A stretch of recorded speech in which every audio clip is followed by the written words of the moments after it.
Selamat datang kembali di audiobook novel yang berjudul Salah Meminang, karya Asri Faris. Pengisi suara Momo. Bab 4. Langsung saja yuk kita dengarkan. Cekidot. Wajahku berubah jadi pias dan kaku. Buku yang aku pegang pun tak luput dari serat mata Asar. Dia mulai mendekat dan tangannya telurur mengambil buku di tanganku. Aku sangat gugup, deg-degan dan gak tahu harus ngomong apa. Mulai dari mana, sebab kita tidak pernah ngobrol apapun tentang kita. Kupikir kita akan menjalani PDKT terlebih dahulu, mengenal satu sama lain. Tapi sepertinya pria dingin itu sudah lupa dengan kata-katanya kemarin yang bilang tidak akan menyentuhku. Sungguh, aku berharap ada keajaiban untuk malam ini. Namun sepertinya angan itu tak akan menjadi realita. Sebab Asar kini sudah separuh menguasai diriku. Dia mulai bermain-main dengan bibirnya yang terus memanggut dengan bibirku. Aku mulai pasrah saja. Toh, ini memang harus kami lakukan sebagai suami istri. Aku terdiam saat Asar mulai menjelajah pada diriku lebih dalam. Ku pejamkan mata ini berusaha untuk mengikuti permainannya. Aku sungguh heran. Kok bisa seorang pria bahkan sangat menikmatinya walaupun tanpa adanya rasa cinta? Aku berusaha sekuat tenaga agar mulutku tidak meracau, mengeluarkan suara yang menurutku terdengar sangat menjijikkan. Bagaimana bisa aku mengeluarkan kata-kata itu? Oh Yuki, stop, ini gila. Aku mengutuk diriku yang bahkan bisa menerima dengan sangat terbuka. Tubuhku tak selaras dengan jalan otak dan hatiku. Walaupun rasanya ingin melarikan diri, tapi tubuhku malah menginginkan hal lebih.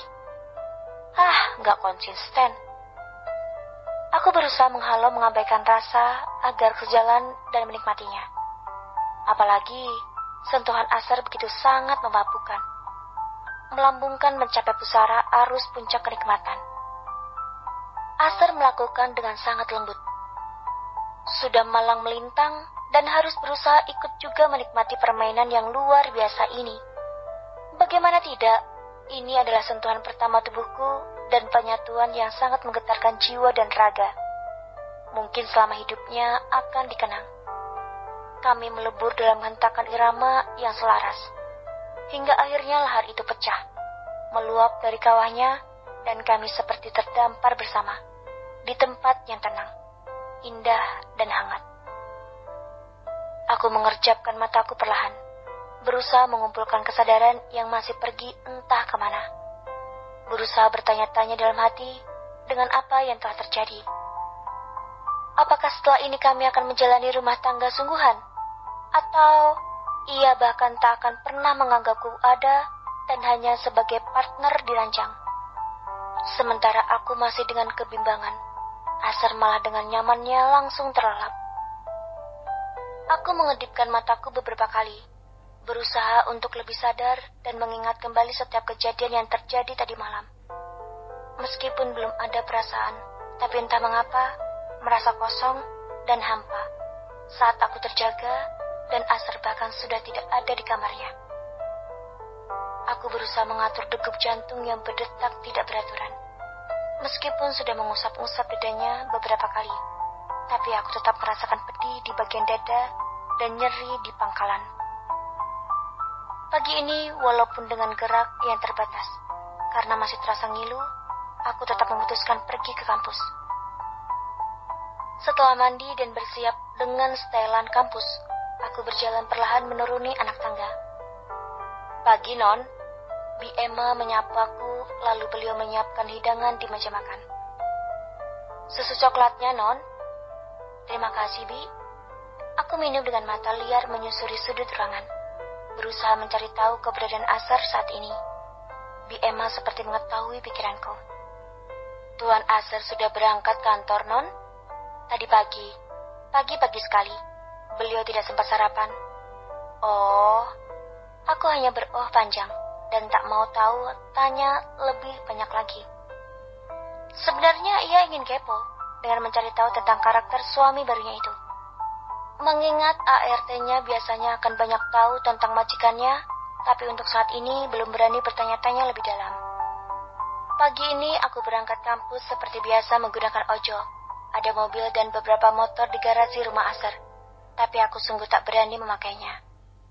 Setelah sampai di kampus dan berbaur sama teman-teman, aku sungguh terhibur. Semua perasaan hati yang berkecamuk pagi ini terasa melebur dan menguap begitu saja. Apalagi ketika Gea mengangsurkan satu cup jus sirsak kesukaanku. Mataku langsung berbinar dan menyambut dengan senyum renyah. Kami tengah duduk di bahu taman, tempat favorit aku dan Gea sambil menunggu kelas selanjutnya usai dari kantin tadi. Yuki, kamu gak apa-apa? Kelihatan pucet. Gak apa-apa, Ge. Aku hanya capek. Pengantin baru ngoyo amat. Laki lo minta jatah berapa ronde? Apaan sih, Ge? Pipiku langsung menjemburat seperti tomat. Udah, gak usah malu-malu. Emang udah kewajiban suami istri ngelakon itu, kan? Jadi enjoy aja lah. Tapi dia gak cinta sama aku. Lama-lama juga nanti cinta. Bahkan aku ditinggalin begitu aja paginya. Gak ada titip pesan apa-apa. Nyesek kan? Jadi ini yang membuat lo murung. Jangan sedih gitu dong. Dia memelukku. Selama laki lo tidak berbuat kasar, tentu itu masih bisa ditolerir. Aku gak tahu karakternya sama sekali. Seminggu hidup serumah, aku belum pernah ngobrol banyak sama dia. Aku cuma bingung cara menyikapinya. Pria dingin macam Asar. Gak usah dipikirin. Sepertinya lo harus punya kegiatan baru yang lebih padat agar pikiran lo teralihkan. Iya, aku juga mikir gitu. Kira-kira apa ya? Kerja part-time gimana? Kafe temenku lagi cari orang buat nyanyi setiap malam sampai jam 10. Kalau lo mau, ntar gue hubungin temen gue. Lumayan banget bisa buat nambah uang jajan. Suara lo kan bagus, biar main gitar juga. Jadi bisa nuangin perasaan lo lewat lagu yang bakalan lo bawa nanti. Nanti aku pikir-pikir dulu, jam 10 terlalu malam, suamiku sudah keburu pulang kantor. Bisa makin renggang dan gak saling kenal kalau setiap dia pulang aku gak ada di rumah. Iya juga sih, nanti dibantu cari info lagi. Tenang Beb, banyak jalan menuju Roma. Setelah mengikuti makul kedua, aku langsung pulang ke rumah. Masih siang dan sudah pasti Asar belum pulang. Tapi tidak dinyana, begitu aku sampai pekarangan rumahnya, mobil Asar sudah terparkir rapi di depan rumah. Dia udah pulang, gumamku dalam hati. Iya, Asar pulang lebih awal. Menurut pengakuan Tami, tuannya itu pulang pas menjelang makan siang dan beristirahat di kamar. Aku langsung menuju lantai atas begitu mendengar penuturan Tami. Tapi tidak ada Asar di sana. Aku pikir apa sih? Kenapa aku berharap dia ada di kamarku? Aku segera mengibaskan tanganku di depan wajah sambil menggelengkannya, menghalau pikiran yang hampir saja terlampaui jauh. Semenjak kejadian malam pengantin itu, Asar dan aku sama-sama tidur terpisah sudah 2 minggu lebih, hampir 1 bulan. Apa yang salah dengan diriku? Bahkan kita sudah melewati malam bersama, namun sikapnya tetap dingin dan acuh. Hampir 3 minggu setelah melewati malam yang panjang, kita tidak pernah lagi ada kontak fisik. Ketika sore hari, Asar mendatangi kamarku. Aku sempat terlonjak kaget. Seperti sebelumnya, dia selalu masuk tanpa mengetuk pintu. Kali ini dia memandangku cukup serius. Sejurus kemudian berkata ingin menikah lagi. Aku bergeming mendengar pernyataan Asar yang dengan tanpa merasa berdosa mengatakan tanpa beban. Jadi maksudnya aku mau dimadu setelah semua yang telah terjadi? Boleh kan aku mengatakan sakit walaupun belum ada cinta di antara kita? Sampai di sini dulu ya ceritanya. Terima kasih sudah mendengarkan dugaan aku. Jangan lupa like dan follow Momo ya. Aku tunggu di bab berikutnya. Bye-bye.